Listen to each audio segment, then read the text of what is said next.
I understand your impatience. As I explored the cavernous tunnels and admired the palace-like stations, I, like you now, was tormented by the same question. Why the metro? And this question immediately disintegrated into dozens of smaller questions. When was it built? Who built it? What was its purpose? Why don't city residents know anything about it? Why wasn't it commissioned? Why weren't escalators installed? Why? Step by step, I received answers to some of these questions, but I still couldn't answer the main one. The first thing that became obvious from the very beginning was that, for some unknown reason, the construction of the metro was shrouded in a veil of secrecy that no employee of any security service ever to have existed on Earth had ever dreamed of.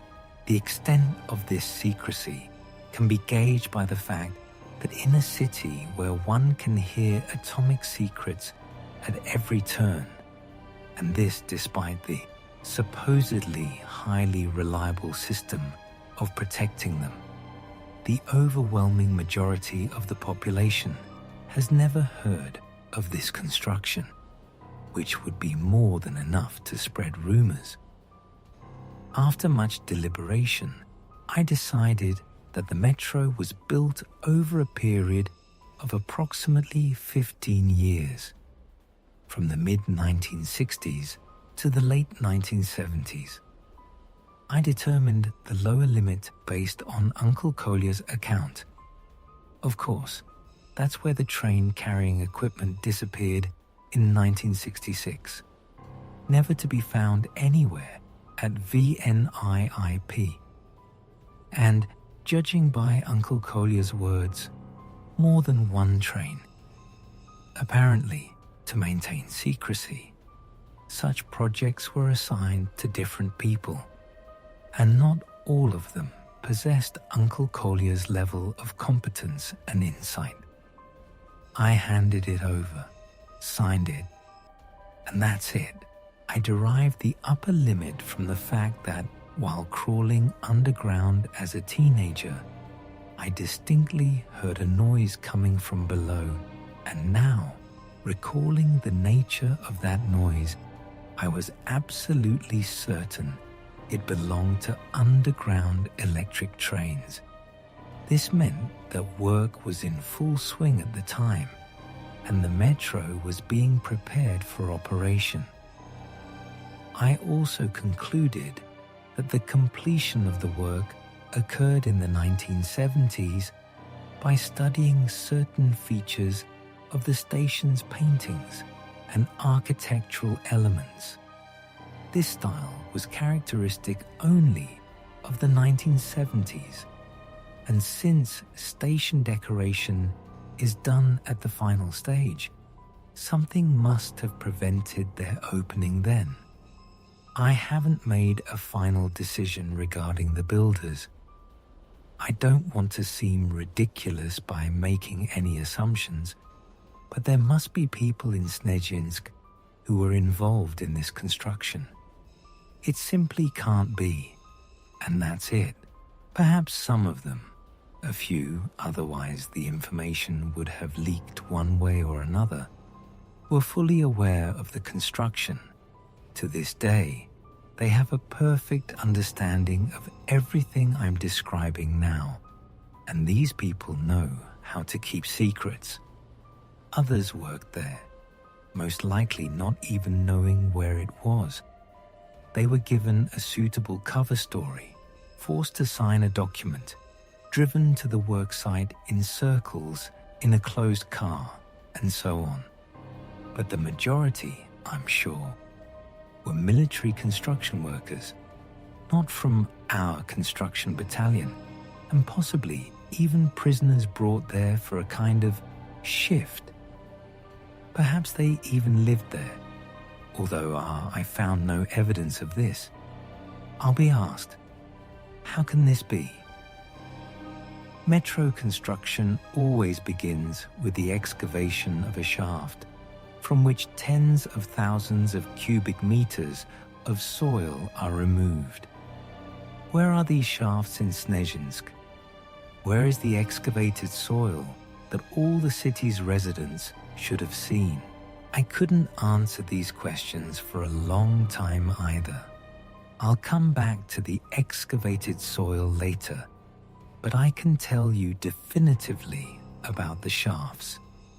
2 shafts were sunk in the city, unknown to the city's residents, for one simple reason. Both were located on the territory of ordinary, unremarkable construction sites. Where exactly? In principle, if you thought about it carefully, you could answer this question yourself. A little hint. Please recall examples of long-term construction projects, perhaps unique to the 70s, lasting almost a decade. Strain your brains. You need to know the history of your hometown in all its manifestations. Remembered, correct. One of them is the multi-year construction of the new surgical building. Incidentally, the slogan, "Glory to the city's pioneers," hung on its facade for so long that it finally began to seem as if it were the original builders themselves who laid it. And what about the second, long-delayed construction project? That's also correct. Only it's not just the department store, but the entire complex of buildings on Lenin Square, the department store, the communications house, and the snowflake. Have you thought about it? What do you think the prolonged construction in a city with excellent funding indicates? And don't you think these projects overlap with something else? With some points I've already mentioned. I won't bore you. The answer is simple. The main shaft is currently located under the surgical building. Moreover, I'll tell you more. This shaft was dug through an earlier mine. I've found numerous horizontal drifts that I haven't had time to explore yet, because after walking down just one of them, I was convinced it stretches for over 300 meters, and there are dozens of them. So I'll speculate, in fact, it's my firm belief, that the first metro builders descended precisely through these old workings, and then, naturally, the shaft was widened. But here's the thing.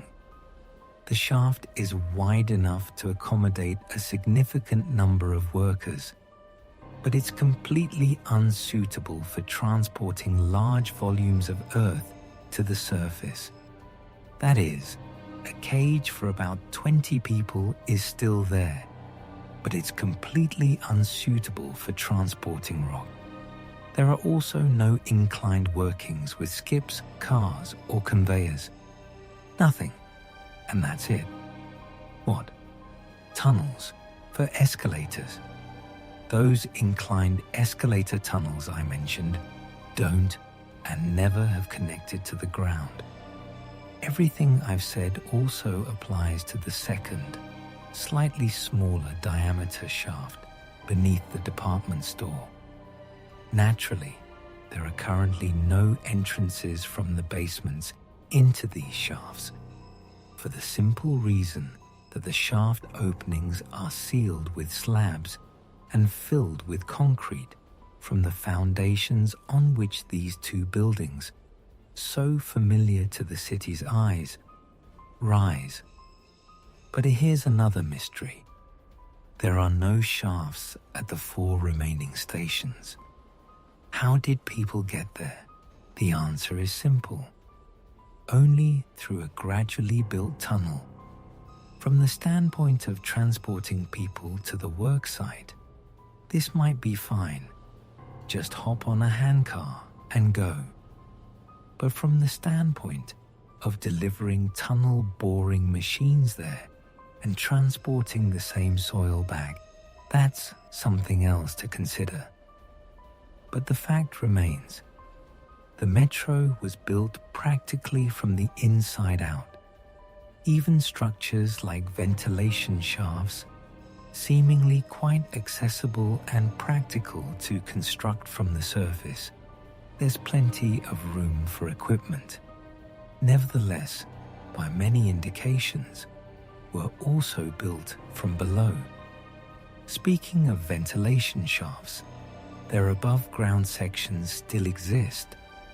I've crawled through them all the way to the top, and in 5 out of 6 cases, they are located inside the buildings of local transformer substations. The ventilation kiosks are surrounded by switchboards welded tightly to them. However, the kiosk grates are not sealed, which apparently allows fresh air to penetrate the metro even when the fans are not working. This partially explains why the escalators were never installed. The start of escalator installation would have signaled the construction's emergence, effectively declassifying it. Undoubtedly, this was bound to happen sooner or later. It was part of the plans of its creators, although sometimes I have a wild thought, which I try to push away, but it keeps coming back to me.